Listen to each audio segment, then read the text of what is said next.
What is going on? This is Tyler Smith with Intrinsecus. Glad to be back after maybe a month, maybe 2 months. Yeah, I'm not the best at being consistent.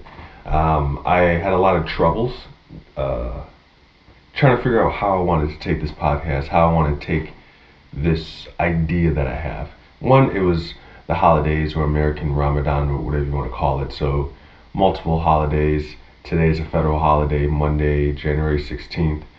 And then of course, we had New Year's, Christmas, and everything else. But I really, really, really, really struggled with the idea of how I was going to tackle this because this is such a big thing to tackle, especially starting a podcast, starting a business. You have to find a hole in the market and then fill it. And there's so many podcasters already, or just influencers who search their web for news. They just look at their daily news feeds. They're like, oh, Biden classified information. Oh, Andrew Tate. Oh, this Supreme Court. This law passed. Da da da da da da da da da. About this, about that. And I just didn't want to be a Twitter feed junkie or a news feed junkie where I'm just waiting for the next story to come out and to think about it. And then, of course, with me coming at this with the sense of being, intrinsically motivated, understanding oneself, how do you, within your own body, move, inside this world?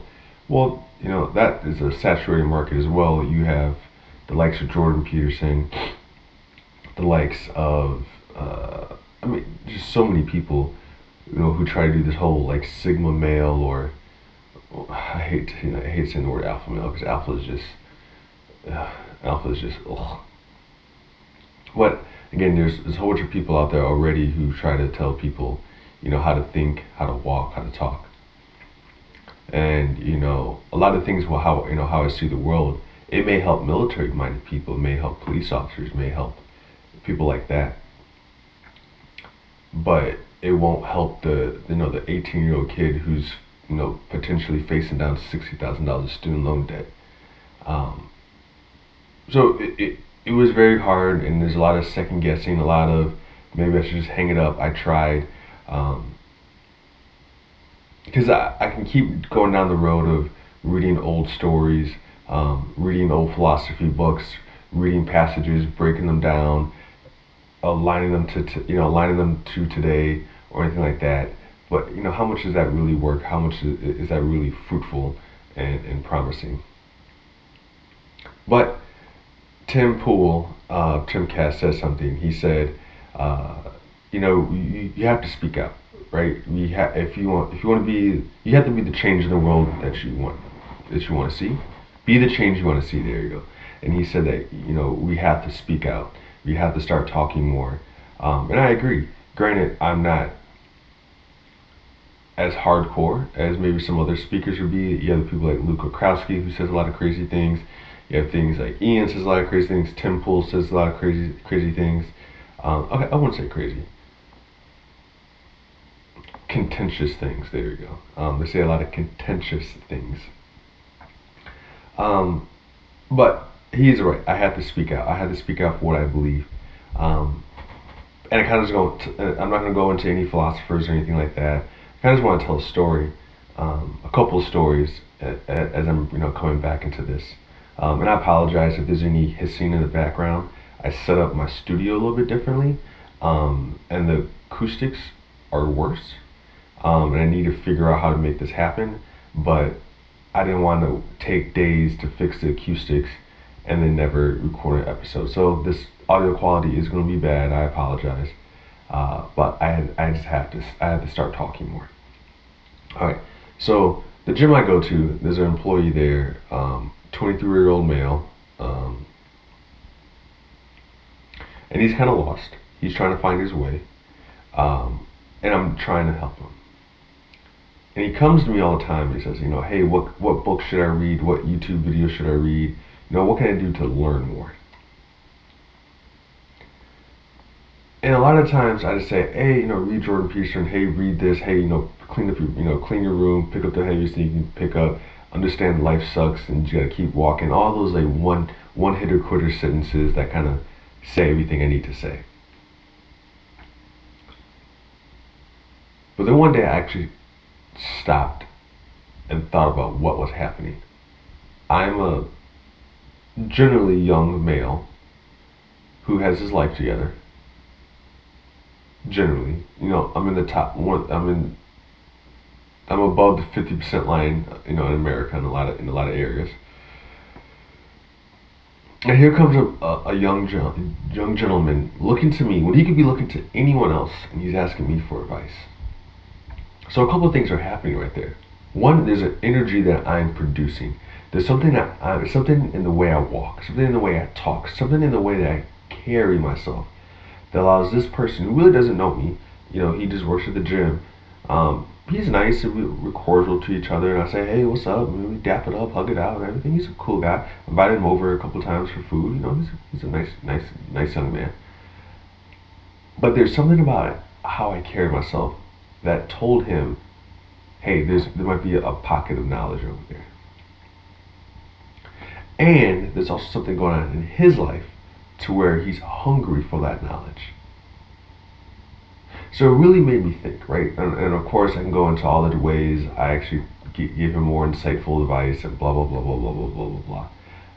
But I think the crazy thing about that is when you have your life together, or when you are strong, there's a way that you walk, there's a way that you talk, and things just tend to gravitate around you. Like people always say, it takes money to make money. Well, it takes confidence to gain confidence, right? It's kind of self-explanatory, and it doesn't really need much explaining. But there's something about the bell curve, right? When you talk about your on the right side, you're full-on narcissistic a-holes. To your left side, you're full-on insecure people who just belittle themselves. Then you have everyone in the middle. But in every bell curve, there's a sweet spot for optimization. And however I fall in this optimization area, in this bell curve, it's causing a young man to ask me for advice. And it's really interesting. Because how do we, as intrinsically minded people who say we need to look within ourselves to become better men, better women, better whatever, how do we live that life, but then also help others live that life? It's sorry if you hear that cracking and popping. That was my joints. I may say I'm young, but I'm actually old. But yeah, that's just. It's not really a story I want to tell. It's just a quick something about how I found one interaction I'm having in my life, and it's truly astonishing to see what happens when you are, when you put yourself first and you secure your own foundation, the things that happen around you. Now, that may be a little bit disjointed, and it is because I don't want to go into someone's personal life and then start dropping hints and someone goes, I know who that person is. So I don't admit that may sound disjointed, and it's kind of on purpose. But some of the other things that I've been seeing over the last 2 months since I posted an episode. Oh, by the way, YouTube may be flooded because Tim Pool said you need to speak more. So I was usually posting all my episodes on Rumble, and then Tim Pool said I got to talk more. We should talk more, and so I moved a lot of my episodes over to YouTube. So that's why it's flooded. But there's a lot of things happening right now in the world, and it really makes me think about being, how do we look inward to look outward, and then another area is how do we have creative thinking versus critical thinking? Because, and I'll start with the creative versus critical thinking part. When we look at a lot of issues in life right now in the world, in American politics, Western politics, geopolitics, all those things going on in the world, there are a few puppet masters always. There's always someone pulling the strings. There's always someone who has a grand idea, and they have the charm, the charisma, the money to put their idea into motion. And then there's everyone else who kind of just blindly follows it. And sometimes they don't even know that they're following. There's one thing to go, hey, this guy, he may be a bad guy, but I'm gonna do whatever he says anyway because I want to be a part of the cool kid club. There's that portion, and then there's, I think this is just how life is, and I'm gonna kind of walk down this road because I think this is what life is. And so when I listen to Tim Pool, Luke Krakowski, Lauren Chen, Ben Shapiro, Michael Knowles, Andrew Klavan, when I listen to Destiny, when I listen to Vosh, or anyone, any of these political commentators, there's like a central nugget that I can't get past when it comes to all of them. So all of them, they say that there are these evil people who are doing evil things and they want to take over the world. Sure, there's always someone to take over the world. There's always a Hitler, there's always a Mao, there's always a Lenin, there's always a King George, there's always a Genghis Khan, Attila the Hun, there's always someone. Got it. Roger, got it. Yes, there's always an evil person who wants to take over the world. 100% got it. But look at these politicos, and they point the fingers at the masses and they say, you are evil or you are the banality of evil.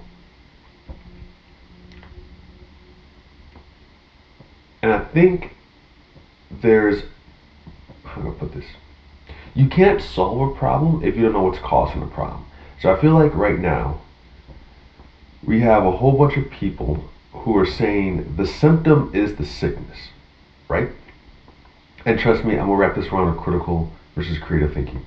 Just give me a second.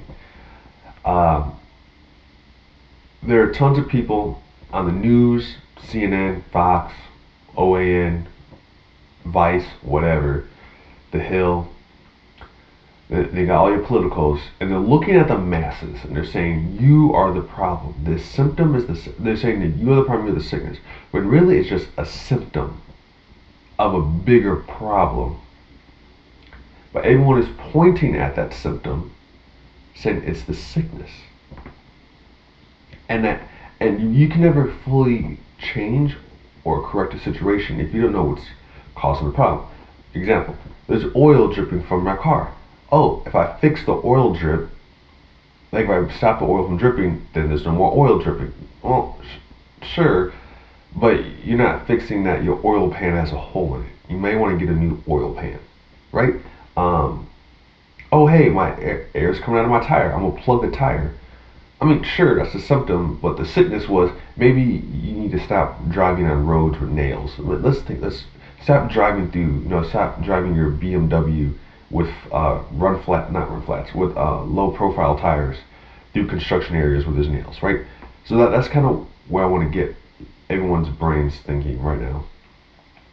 So I think the sickness or the core issue is critical versus creative thinking in a world where there are evil people, right? Yes, there's truly evil people out there who do evil things. Yes, we all understand that, right? What I don't think there is, I don't think there's a billion evil people. I think there may be 1,000, maybe a million out of 9 billion, or how many million, billions of people we have on the planet. There may be a million, like, actually evil people. And for the record, when I say evil, my definition of evil is this: having a set of values, ethics, and morals, and knowingly going against them for your own pleasure, right? So if you're a Christian and you say you're a Christian, but then you do everything against the Christian faith, but you say you subscribe to the values, ethics, and morals of Christianity, you're evil. Same thing for, like, if you're a Jew, if you're Islamist, Hinduist, if you subscribe to a certain set of values, ethics, and morals, and you knowingly go against them, you're evil. Now, if you do a bad action, but in your head you think it's justified, that's a whole different conversation. I don't think you're evil. I think you're doing what you think is right, and I don't think it's right, but I wouldn't call you evil, right? Okay, so back to the crux, the core of the issue. We have a systemic issue in America and the West and the world where we have stripped creative and critical thinking away. We have stripped logic and reasoning out of schools. Now we can go back to the Industrial Revolution, where, hey, put kids in rows and seats, make sure they raise their hand, they can get asked to use the bathroom, right? Factories. Sure, that's one. That's one way you can say that may have started, right? That may have been the bacteria on the doorknob that started the sickness, right? We could talk about how the Soviets invaded American academia and implanted their people to push, radical ideology. Sure, that's, some more bacteria or viruses on the doorknob that get you sick. But at the end of the day, I believe my assessment is that the crux of our issues in America and the West right now is lack of critical and creative thinking. And now I'm going to read a definition off my phone, so you may hear some background noise. Let me pull this up because I want to make sure I say this correctly and convey my meaning in the best possible way. Here you go. Critical thinking is the ability to clearly and logically consider information that is presented to us. Creative thinking is about generating new, novel, or useful ideas.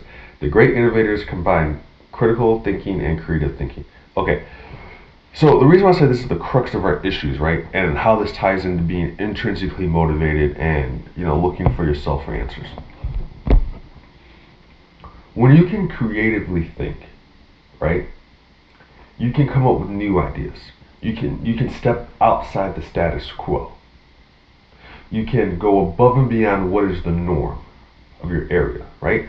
If you can that's creative thinking. If you can critically think, you can look at a bad situation, break it down, A1, A2, A3, B, B1, B2, C, C1, D1 through 6, right? You can break down all these steps and you can start to realize where you need to move. And when you're able to critically and creatively think, you can critically break down a problem, and then once you break it down, you have all the different variants of everything you're looking at. And then you can creatively create a solution to fix it, right? Because what a lot of people's doing right now is we have a problem of a culture war in America, right? And you have people who try to do creative thinking.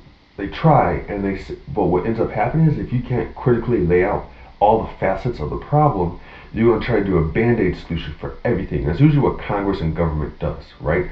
They are just creating band-aids because they're unable to critically break down the problems. Or maybe they can and they're just too lazy to do it because it does take time, right? So let's run through a thought exercise right now together. We have a culture war issue right now. I'm not going to pick something too contentious. Let's look at student loans, right? Student loans in America, right? Because I don't want to get too contentious and have people anger comedy in the comment section. By the way, make sure you like, share, comment, and subscribe this video, and subscribe for more. Thanks, guys. Appreciate it. But okay, back to it. If we're looking at it, let's look at this in a holistic way, right? So let's say we're going to look at student loans holistically. All right. So late 1960s, when the Congress passed the Student Loan Act. Okay, great, awesome. What's next? Okay. Well, we see that more kids are going to school, right? So that's diminishing the power of what a bachelor's degree is, right? So basic supply and demand, right? Basic economics. More people getting degree. You have inflation in degrees, which means they're losing their buying power, right? They're losing their wasta. Okay, that's problem A1. So let's say A is inflation of degrees. A1 is it's losing its wasta on a resume. A2 can be it is now becoming a bachelor's degree is now the new high school degree. Okay, so now I have A2. Let's do A2.01, right? Keep breaking this down critically. If the college degree is the new high school degree, you're now hampering down your new labor force as it's coming in. Because what's happening is now your labor force is getting older before it's gaining experience, right? So let's think about this critically and logically. If culturally you're saying you need to go to college and a bachelor's is the new high school, well, now your labor force is going to be early 20s, right? 21, 22, 23. When if you didn't have that precedent, you'll have your labor force starting off as 18. Now, again, not everyone in America is going to college, right? Obviously, there's people, at Burger King, McDonald's, or wherever, who are 18 years old working. But a good chunk of your population is not getting into labor force until 22. And now they're burdened with debt. Because they're burdened with debt, they need to ask for more money. If they're going to ask for more money, the companies need to make more money, right? Okay. You see how, I'm not going to go down to a whole hour-long rant about the wrongdoings of student loans, but do we now this is that thought process I'm going through, right?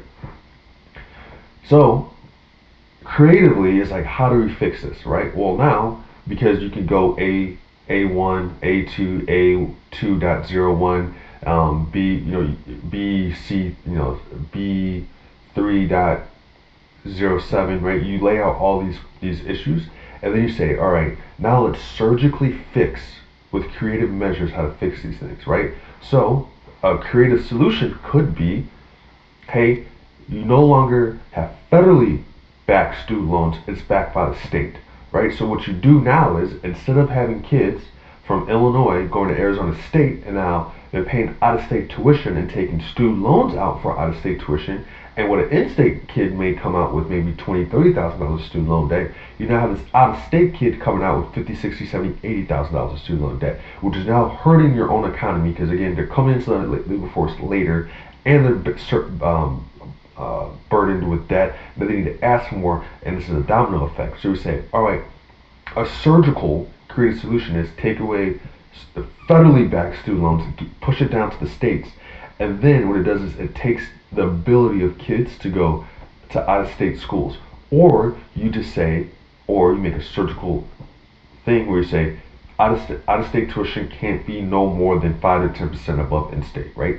Because I've seen out-of-state tuitions and everything legitimately double what it is in-state. So you say, hey, you cannot charge a kid from out-of-state more than 5, 10%, or 20% above state, in-state. Here's another creative solution to fix that, right? Kids coming out with, burdened with student loan debt. Michigan has a thing. They have like a multi-state. No, so not Michigan. Central Michigan University has like a multi-state like compact thing where, like, if you're from Wisconsin, Illinois, or Indiana, you get in-state tuition, right? Boom! Look at that creative solution, market solutions, and it works, right? Because now a kid from Chicago can go up to Central Michigan University and pay the same amount of a kid from Detroit, right? Great, awesome. So this is kind of what we need to do, and that right there is our significant problems. Because when we can look at abortion and break things down, we can start to create we can create systematic surgical fixes to these problems that actually work, right? Instead of doing these band-aid solutions. Now, I'm gonna bring it down to the person a little bit more.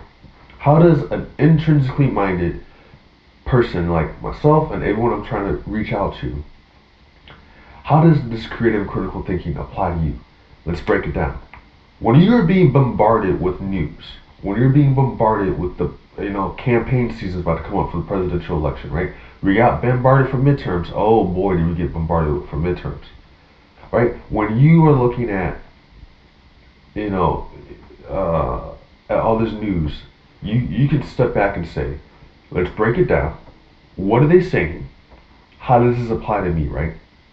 Okay, this in a recession's coming up. Okay, break it down. What's going on? What can I do to fix it? Because a lot of times when people don't feel like they have control over their life, they get anxious and they start making bad decisions because they want to feel some type of control, right? Now, yes, there's a whole lot of things in life you can't control. You can't control the weather, you can't control hurricanes, tornadoes, whatever. You can't control what Wall Street does. You can't control what these automated trading algorithms do on Wall Street. You can't control that. But you can control what you do and how you respond to it. So what I want to challenge and implore you guys with is, every time there's a problem that comes up in your personal life, or if you're looking at who to vote for, or you're looking at how do I take in this information from the news, or all these crazy things that's happening around me, stop, do some critical analysis, break it down, break it into its different facets, then apply creative solutions to it. And when you do apply creative solutions, make sure they're surgical. Don't do one size fits all. One size fits all omnibus bill causes us to spend $1.7 trillion, right? So I want you guys to think about that. So that is the creative and critical thinking piece. There was something else I wanted to talk about. I kind of forgot. Um, this is why I should probably take notes, but it is what it is. But I now kind of want to go into some culture pieces because I do want to influence culture. I do want to be a cultural figure eventually. Now I'm not going to be radical. I'm not going to tell people to do crazy things. All I want people to do is just sit and think, right? Look around you, try to slow the world down as much as possible as you're looking around. Understand what you're looking at, and then move. And then move after you know what's around you. I had another subject I really want to talk about, and I forgot. Well, it happens. Okay, so culturally, Tim Pool and the gang, like Carter Banks and all of them, they went skating in Millennium, no, the Freedom Plaza in DC. I was there. I got a Tim Cat skateboard. I also gave him the letter that I wrote, the anonymous letter called, am I racist? Right? I have an episode about that a couple months ago.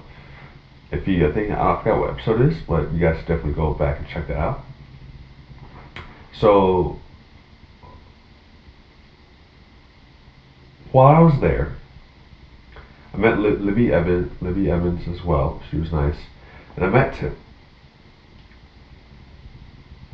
And Tim was everything I thought he was, and more. And so was Carter Banks, and so was everyone else. And the crowd that formed was everything I thought the crowd was going to be, and more.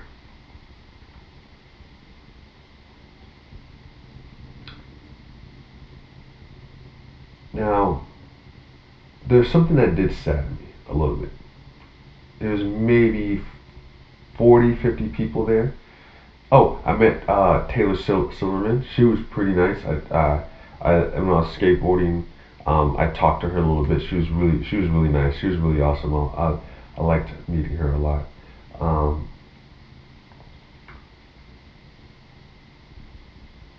How can I put this? It saddened me that more people didn't come out. It made me happy that I saw people from Pennsylvania, Minnesota, Michigan, North Carolina. They drove up and they supported, and that was amazing. I met a gentleman who wanted to get a picture of Tim, and I told him my story about how I saw my grandfather's slave house, because Mississippi was the last state to have indentured servants. And when I was talking to him, and I was telling him, I was like, hey, it's really cool that Tim's here, making the stand, blah blah blah blah blah blah blah. And I was like, but it's still sad, because people who are mixed have issues. And he was like, yeah, but color doesn't matter. I was like, you can say that? And I told him the story about how I saw my grandfather's slave house. Color doesn't matter until it does. And this is what I mean. Like, do I believe that we should have identity politics? No. Do I believe that there should have identity politics? No. Do I believe that color should make a difference? No. Obviously, when I see people, I don't see color. I see the character of the person. But the reality is, and the absolute reality you have to understand is that there are other people who do see color, and for the mere fact they do, color does matter. And as much as I want to stand on top of the house and stand on top of a mountain and scream, color doesn't matter, character, give me the character of a person, that's all that matters. There are still people who say color matters, so therefore it does. Just because there's a voting bloc in America that says color matters, therefore color does matter. And so it saddens me that there's a sect of people out there who believe in the American idea so much that they are unetically or have empathy or sympathy for the other side and why they see color.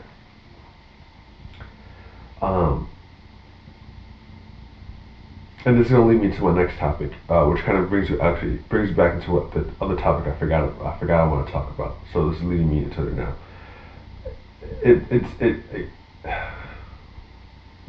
It's really sad that there are people. I met some great people on Freedom Plaza. I did, and they said some great things, and they want freedom. They want all these things, and it's amazing.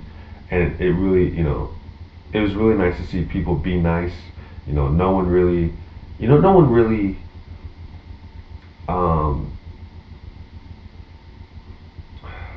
there's nothing bad that happened. A couple people went full on fangirl and fanboy for Tim. That happened. And as you guys see, I'm stuttering and I'm having pauses and breaks because I want to be I want to convey my meaning as clearly as possible right now. There is one of the other systemic issues that libertarians, comma centrists, comma moderates, comma center right wing people. One of the things that they struggle with is to critically understand the other side.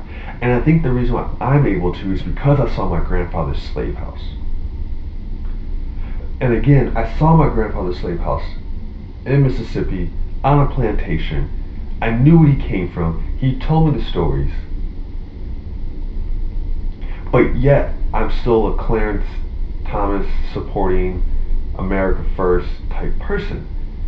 And I think the reason why I'm able to talk to people on the other side is because I understand. Right? Because I think what happens is you have people who are, libertarians, whatever, and they're either white, they're immigrants, they're white, whatever, and they never understood what it meant to be on the other side, right? So they're like, I was never a slave owner, I didn't do these things, I grew up poor, da da da da da da da, and I'm doing just fine, which is true, and it is, and I don't blame these people, but, big but, a person like me, seeing this slave house, servant's house, we all know what it is, seeing the servant's quarters, there you go, seeing the servant's quarters, which we know is a slave house, seeing that, and then building my life the way I built it, and when someone tells me, oh, you're successful for the type of person you are, oh, all things considered, Tyler, you're really successful. And you're just like, F off. Like, oh, all things considered, when you came from everything, you're pretty successful. I never, it's hard to find people like you who've made it. Because I think what happens is that the left, and all their compassion, they say some of the most off the wall stuff, quote unquote, out of compassion, quote unquote, but they don't know that's offensive, right? And the right, who says, hey, just kind of like pull yourself up by the bootstraps, the problem with what you're doing with that is that you are not including the people who want to pull themselves by the bootstraps, but just needs a pair of boots on, right? Okay, this is really hard to explain. This is really hard. I'm gonna try this way. So you have a person in the middle, right? And one side is saying, like, oh, you don't have a pair of boots. Well, it's not your fault you don't have a pair of boots. It's that man over there, that evil man. You know what? Come over here. I'm gonna give you some baby booties. You don't need boots. We can wear the boots for you. Look here, honey. Honey, look. You don't need the boots. You don't need them anyway. But that man over there, he didn't get it because he's racist. He's a terrible, mean man. On the other side, the dude's just like, hey, homie, look, you want to get this bread? you want to get this house? You got to go. And the person in the middle is saying, I want to be successful. I want to do these things. I just don't know how to. Right? And so in each of those situations, both parties aren't helpful. They're not at all. And the only way to be helpful is to go to that person and say, hey, I understand where you're at, where you come from. But at the end of the day, I can give you the boots. But look, you don't need to lace them up yourself. And that is what needs to happen culturally. Because when I look at people on the right, when I look at the Daily Wire gang and all those people, even when I look at like moderates and centrists and like center-leaning right, they say, you know, you just gotta go out there and do it. You need to go out and da da da da da da da da. You just gotta put 1 foot forward, wake up early, and you gotta stay committed. And you gotta do these things, which all that is true. But sometimes people don't even know how to set an alarm, right? Because the thing that irritates me is that like the left will say, no one starts at the like, no one is at the start line. No one is at the same start line. Everyone's different, right? And the right says, yeah, that's just life, which is true. Again, not everyone's gonna be 7 foot tall. Not everyone's gonna be in the NBA. Not everyone's kid. Not there's no such thing as true equality. But the one thing that you can share, that you should share, is knowledge. And I think that is one of the other cultural issues we're dealing with right now, is the right or center right or moderate centrist people, their inability to share knowledge. Because what they say is they go, hey, I did it, so can you. And the left goes, oh, well, it's fine. And like you probably wouldn't understand it anyway because of redlining, blockbusting. And you know how about since you don't have the knowledge, I'm just gonna make the test easier so that way you feel good when you pass. Both of those are wrong. Both of those are really wrong. So I want to close it out with this. Everyone needs to have critical thought and creative thought. But most importantly, when it comes to culture, Tim is right. You need to speak out more. He is 100% right.